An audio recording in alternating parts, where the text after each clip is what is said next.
Kebetulan,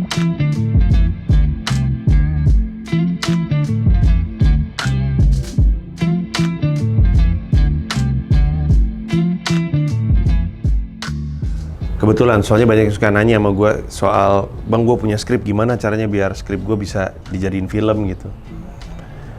Sebenarnya ada banyak jalan, tapi jalan paling pragmatis, dalam arti kata jalan yang paling sering dipakai, itu adalah semua film dimulai dari PH. Production house itu kan harus ngerilis film, harus itu. Emang itu tugasnya mereka, apalagi MD Pictures yang udah go public. Orang udah megang sahamnya, orang kan pengen ngelihat MD Pictures-nya berproduksi gitu, duit udah masuk. Kan mereka kan harus bertanggung jawab sama duit para investor gitu, duit para pemegang saham. Nah jadi PH tuh mesti bikin film. Nah mereka kemudian mencari cerita. Mencari cerita tuh ada banyak jalan. Bisa mereka mencari IP yang udah jadi. IP yang udah jadi itu maksudnya intellectual property, kekayaan intelektual. Kekayaan intelektual itu bentuknya bisa banyak, bisa buku, novel gitu. Kalau misalnya ada novel yang booming, disamperin penulisnya. Mau nggak dijadiin film? Itu yang terjadi sama Ayat Cinta, Insya Allah Sah. Kemudian apalagi ya? Nanti kita cerita tentang hari ini. Itu juga kan sebenarnya, nggak apa-apa. Ya, NKCTI kan sebenarnya kan buku juga kan, bukunya lumayan terkenal. Tapi bukunya sebenarnya buku kutipan kan, bukan cerita. Nggak apa-apa lah. Bukan novel gitu. Tapi dia IP.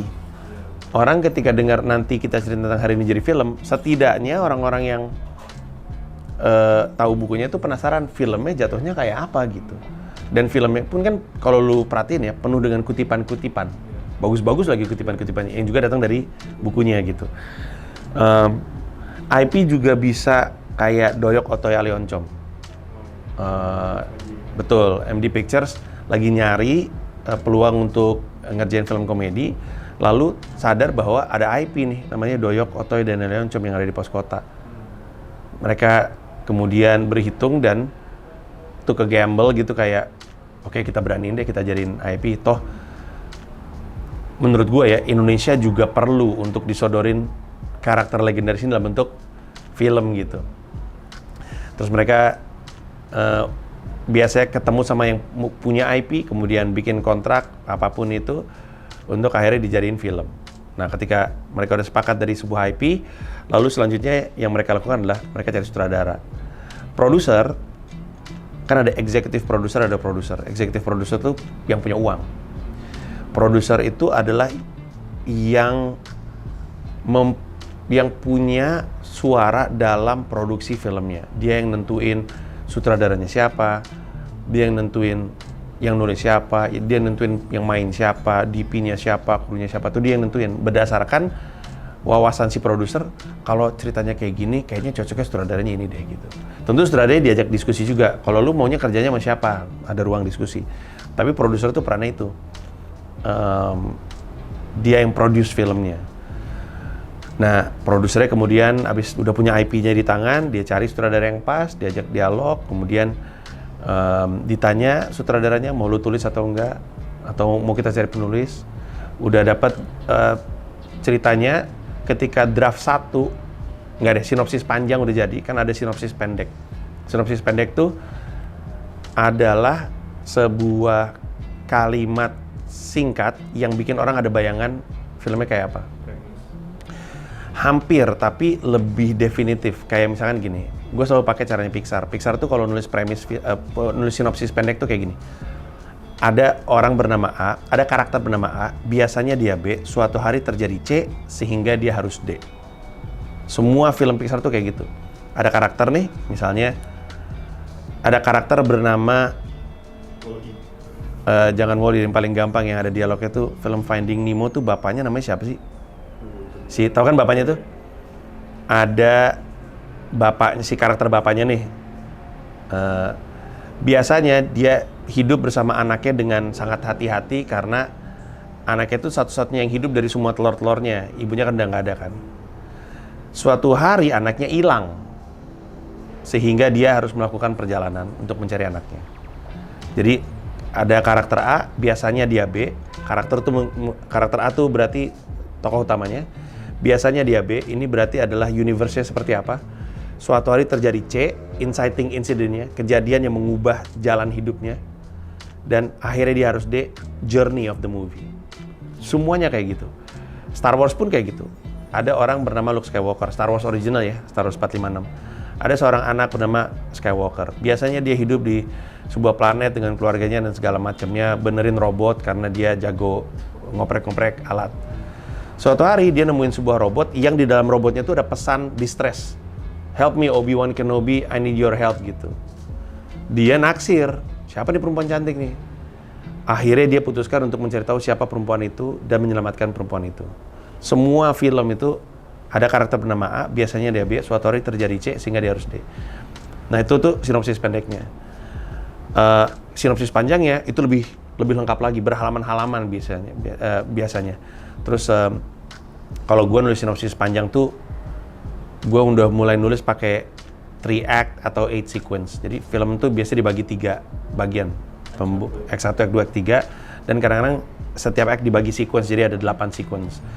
Gue tulis, nah ketika sinopsis panjangnya udah disetujui, baru produser mulai ada bayangan pemainnya siapa ya, mulai dia tuh hunting pemain. Mulai ada nanya-nanya dulu, biasanya nanya jadwal dan segala macamnya, karena nanti jadwalnya ada kaitannya dengan krunya, siapa aja yang mau dipakai, dan seterusnya. Secara paralel, biasanya mulai nulis skrip draft 1, atau kadang-kadang scene plot dulu. Scene plot itu, iya setiap scene tuh tentang apa. Jadi misalkan kita sepakatin film ini misalkan scene-nya 90, scene 1 tentang apa, scene 2 tentang apa, belum ada dialognya. Tapi orang bisa ada bayangan gitu. Kejadian-kejadiannya. Terus udah pemain di casting, pemain dikumpulin, mulai reading. Reading idealnya 3 bulan, 2 bulan, seringkali sebulan, lebih sering kali 2 minggu mepet. Setiap hari. Biasanya juga kalau yang terjadi di Indonesia sih biasanya pemain intinya. Dan dalam reading itu juga ada workshop karakter. Karakter pengen kayak gimana dibentuknya. Kemudian setelah itu semua selesai, biasanya ini test cam. Test cam itu adalah dengan director fotografi, dengan sutradara, dengan kru ini, coba kita bikin sampel deh, bikin 3 adegan kita lihat kayak apa. 1 adegan outdoor, 1 adegan indoor, 1 adegan kunci. Coba kita kerjain kayak apa. Nanti kita evaluasi. Kayaknya bajunya si ini jangan warna ini deh, jelek di color palette itu ke kulitnya gitu. Semua diutak-atik segala macam, udah selesai. Ya udah yuk kita mulai syuting. Nah ketika mulai syuting dijadwalin tuh mau berapa hari.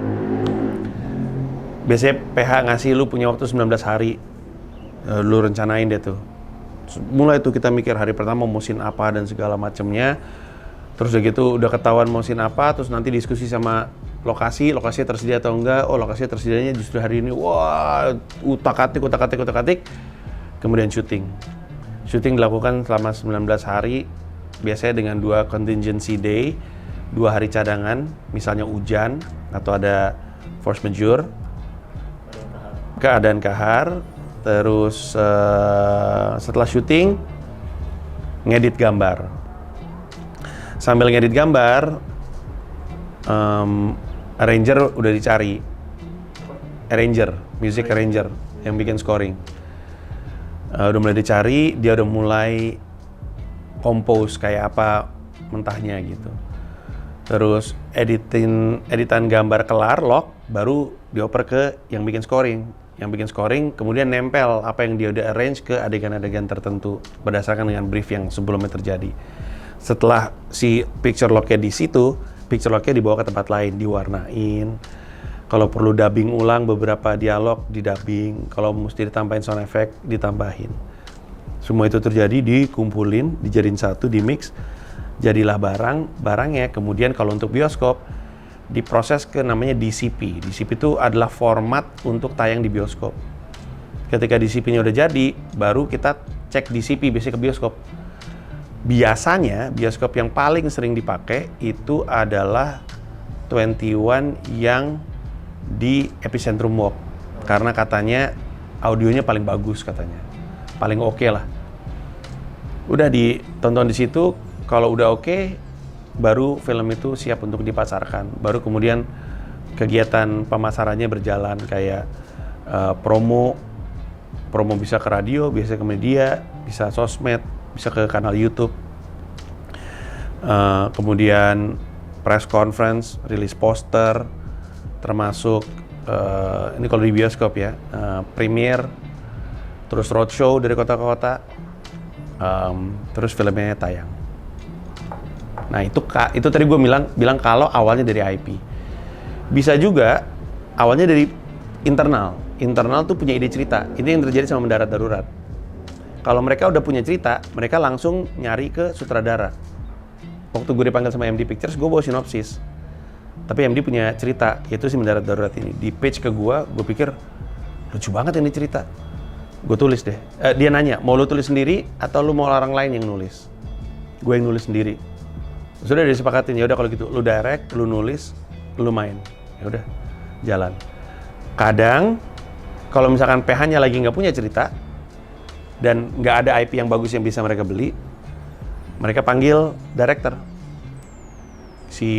Misalnya si Benedion, oke nih kayaknya nih, berapa kali film oke banget, panggil ajak gitu. Duduk bareng ngobrol, ditanya sama PH-nya, punya ide cerita nggak? Kalau dia punya, dia cerita. Kalau dia suka, ditanya, mau lo yang nulis atau orang lain yang nulis? Dan prosesnya lanjut kayak tadi lagi. Atau nyari penulis. Ada banyak penulis-penulis terkenal kan. Joko Anwar kadang-kadang juga ngasih skrip. Gue pernah terlibat dalam film yang Joko Anwar cuman yang nulis ceritanya doang. Kayak Steve Pencil, Alim Sudio, Salman Aristo.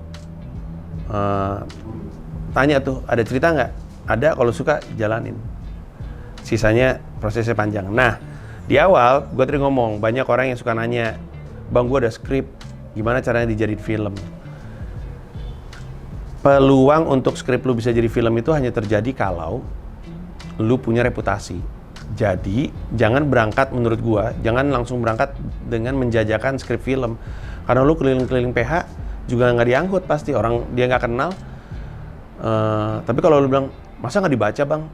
Pegang aja dulu, nggak apa-apa deh gue nggak terkenal. Tapi kalau cerita gue bagus, mau ngomong apa? Ya iya, tapi lu nggak ada bayangan. Di mejanya orang yang kerjanya akuisisi naskah, itu bertumpuk-tumpuk itu. Mungkin berkardus-kardus. Punya lu dan punya orang-orang yang kayak lu yang nggak punya reputasi. Ya kalau gue punya begitu banyak naskah, berkardus-kardus. Kemudian gue dibebani tanggung jawab untuk milih cerita yang bagus. Dari mana gue berangkat? Kalau bukan dari orang yang gue kenal punya reputasi.